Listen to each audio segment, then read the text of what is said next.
Dans cet exercice, on nous demande de comparer ces fractions à 1.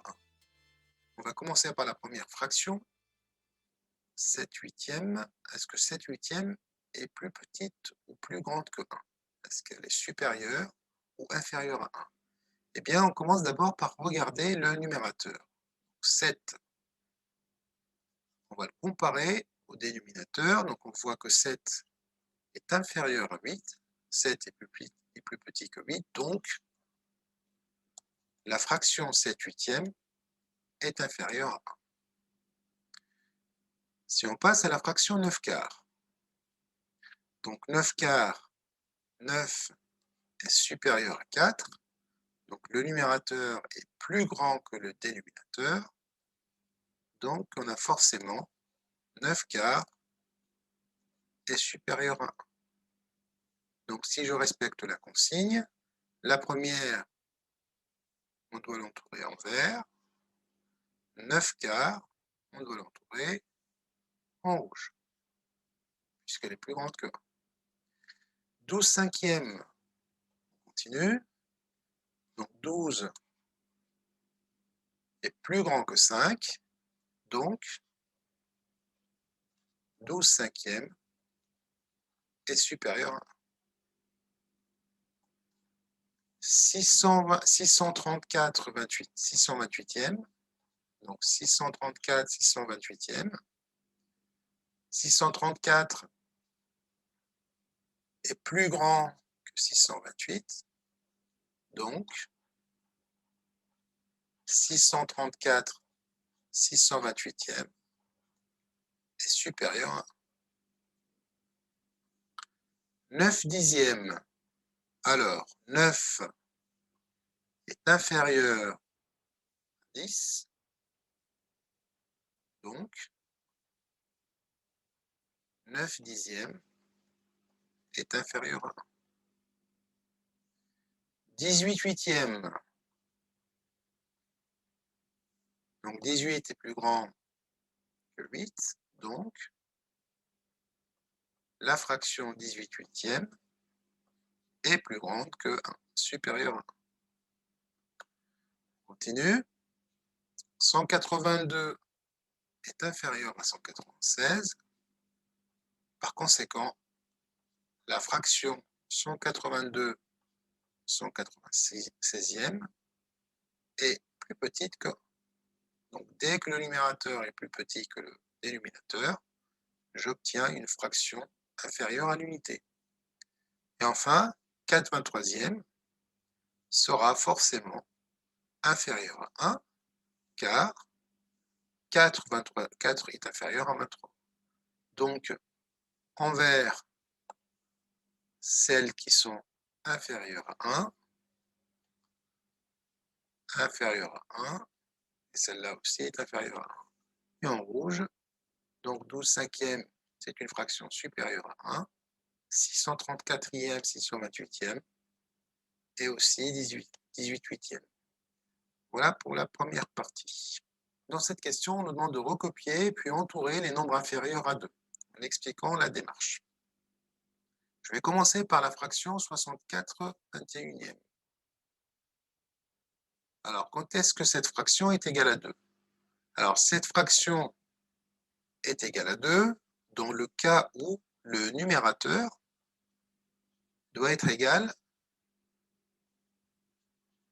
à 2 fois le dénominateur, c'est-à-dire 21 fois 2. Si j'avais 42 sur 21, donc cette fraction est égale à 2. Maintenant, si j'ai un numérateur plus grand que 42, bah forcément, la fraction, elle sera supérieure à 2. Si j'ai un numérateur, exemple 25, plus petit que 42, alors la fraction 25 21e, elle sera inférieure à 2. Voilà notre démarche. Donc, je résume. La première chose qu'on doit voir, donc on doit regarder le dénominateur, on doit calculer son double, et voir si le numérateur est plus petit ou plus grand que le double. Si c'est plus grand que le double, eh bien la fraction est supérieure à 2. Si c'est inférieur au double, la fraction elle sera inférieure à 2. On va passer à la suivante. Donc 35 18e. Le double de 18, c'est 18 fois 2, c'est-à-dire 36. Donc 35 est bien plus petit que 36, donc 35 18e est bien inférieur à 2. Si j'avais 37, par exemple, j'aurais eu une fraction supérieure à 2. Donc celle-là, elle est bien inférieure à 2, elle nous intéresse. On passe à la suivante, 41 sur 18. Donc 41 18e, donc le double de 18, c'est 36. 41 est supérieur à 36, donc 41 18e est bien supérieur à 2. D'accord? Donc toujours la même démarche. Donc 18 fois 2 égale 36. 41 est supérieur à 36, donc 41 36e est supérieur à 2. 41, pas 36, 18e. 41 18e est supérieur à 2. On passe à la suivante. 12 25e. Alors, le dénominateur, c'est 25. 25 fois 2, le double de 25, c'est 50. Eh bien, j'ai un numérateur égal à 12. 12 est inférieur à 50. Alors, 12 cinquantièmes est bien plus petit que 2. Donc celle-là, on la garde. Ensuite, 14 trentièmes. Donc 30, c'est mon dénominateur. On voit bien qu'on est déjà inférieur à 1 ici, donc on sera forcément inférieur à 2. Donc 14 trentièmes est bien sûr inférieur à 2. 169 sur 83. Alors, je vais la détailler ici. Donc, mon dénominateur, c'est 83. Je calcule son double. Le double de 83, c'est 166. Eh bien, 169 est plus grand que 166. Donc, 169 83e est plus grande que 2. Celle-là, elle est supérieure à 2. 83 fois 2, 80 fois 2, c'est 160. 3 fois 2, c'est 6. Donc 166.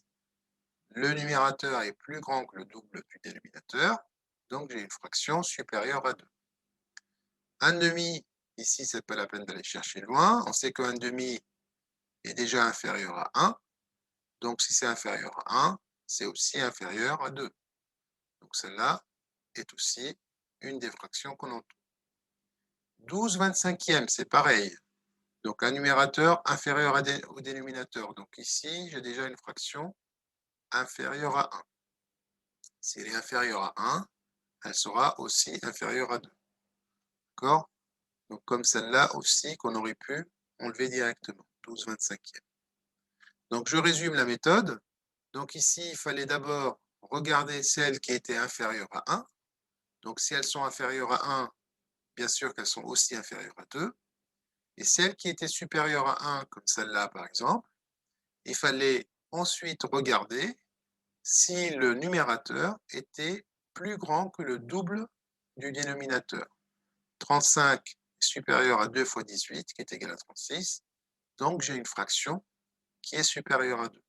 Donc il y a toujours plusieurs méthodes pour y arriver, mais en fait, c'est juste pour comprendre et manipuler les fractions, surtout au niveau du numérateur et du dénominateur. Voilà, donc la correction de cet exercice est terminée. Merci pour votre attention et à très bientôt. Au revoir.